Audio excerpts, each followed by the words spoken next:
ভিড়ের মধ্যেও চোখে পড়ে এক অন্যরকম দৃঢ়তা। নারীদের চোখে স্বপ্ন, কণ্ঠে প্রত্যাশা। মানবিক, নিরাপদ ও মর্যাদাশীল বাংলাদেশের আকাঙ্ক্ষা নিয়েই তারা জড়ো হয়েছিলেন নির্বাচনী গণসংযোগে।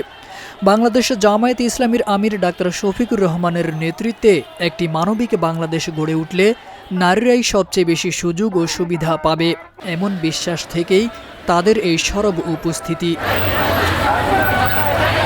ঢাকা ১৭ আসনের বাংলাদেশ জামায়াতে ইসলামীর প্রার্থী ডাক্তার এস.এম. খালিদুজ্জামানের গণসংযোগে অংশ নিয়ে নারীরা বলেন, মানবিক বাংলাদেশে বিনির্মাণে নারী সমাজকে সব সেক্টরে সম্পৃক্ত করা জরুরি। শিক্ষা, কর্মসংস্থান ও সামাজিক নেতৃত্বে নারীদের অগ্রযাত্রা নিশ্চিত হলেই গড়ে উঠবে সত্যিকারের নারী বান্ধব বাংলাদেশ। তাদের প্রত্যাশা, এই যাত্রায় নারীরা কেবল অংশগ্রহণকারী নয়, হবে সমান অংশীদার। আমরা জানি যে সেই নারী সমাজ প্রত্যেকটা সেক্টরে নারী সমাজকে সাথে নিয়ে আমরা এই মানবিক বাংলাদেশ, নারী বান্ধব বাংলাদেশ গড়ব ইনশাআল্লাহ। গণসংযোগে উপস্থিত থেকে ডাক্তার এস.এম. খালিদুজ্জামান বলেন, একটি মহল উদ্দেশ্য প্রণোদিতভাবে প্রোপাগান্ডা ছড়াচ্ছে, নারীরা ঘর থেকে বের হতে পারবে না। তিনি স্পষ্ট করে বলেন, আমাদের বোনেরা অবশ্যই বের হবেন, তবে সম্মানের সঙ্গে, নিরাপত্তার সঙ্গে।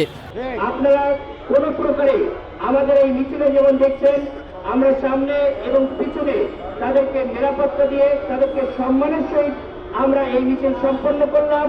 বাংলাদেশের জামায়াত ইসলামী যদি ক্ষমতায় আসে, তাহলে আমাদের মা বোনদেরকে এরকম প্রত্যেকটা স্টেপে সম্মানের সহিত সামনের দিকে তাদেরকে এগিয়ে যেতে আমরা সহায়তা করবো ইনশাআল্লাহ। নারীদের জন্য কর্মসংস্থানের সুযোগ সৃষ্টি করা হবে জানিয়ে ডাক্তার এস.এম. খালিদুজ্জামান আরও বলেন, নারীদের নিরাপত্তা নিশ্চিত করা আমাদের জন্য একটি বড় চ্যালেঞ্জ এবং সে দায়িত্ব পূর্ণ গুরুত্বের সঙ্গে পালন করব। গণসংযোগ চলাকালে তিনি উল্লেখ করেন, এই পুরো মিছিলে মা বোনদের আমরা সামনে ও পেছনে থেকে নিরাপত্তা দিয়েই কর্মসূচি সম্পন্ন করেছি।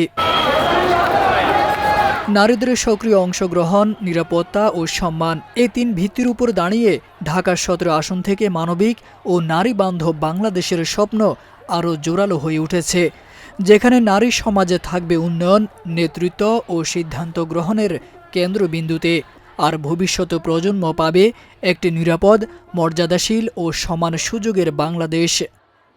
তারেক আজিজ খান, প্রজন্ম ২৪।